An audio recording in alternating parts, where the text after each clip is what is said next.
ગાંધીનગરમાં national child science Congress 2014ને રાજ્યના શિક્ષણ પ્રધાન ભૂપેન્દ્રસિંહ ચુડાસમાએ ખુલ્લો મૂક્યો હતો। આ પ્રસંગે ખાસ ઉપસ્થિત રહેલા રાજ્યના શિક્ષણ પ્રધાને સાયન્સના શિક્ષણ ઉપર વિશેષ ભાર મૂક્યો હતો અને નેશનલ ચાઇલ્ડ સાયન્સ કોંગ્રેસ દ્વારા યોજવામાં આવેલા કાર્યક્રમને સરાહનીય ગણાવ્યો હતો અને પ્રાથમિક શાળાના તમામ બાળકો સાયન્સમાં આગળ વધે તે માટે તેમણે આશા સેવી હતી।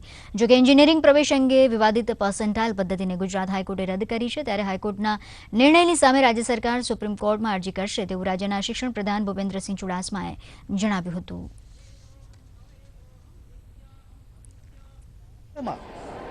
બાળકોમાં વિજ્ઞાનનું જ્ઞાન વધે એ દ્રષ્ટિથી આ કાર્યક્રમ ખૂબ અગત્યનો છે। એમાં વેધર અને ક્લાઇમેટ આ બે વિષય ઉપર જે રીતે જાણકારી માટેના કાર્યક્રમો અને એના માટે NCSC national child Congress science આ પ્રકારે જે કામ કરે છે એને અભિનંદન આપું છું અને જિલ્લા મથક સુધી તાલુકા મથક સુધી આ કામ વિજ્ઞાનનું જાય એના માટેના પણ અમારા ભવિષ્યમાં પ્રયત્નો રહેશે। સબજ્યુડિસ મેટર છે, આ અમે સુપ્રીમ કોર્ટમાં આજે જઈએ છીએ।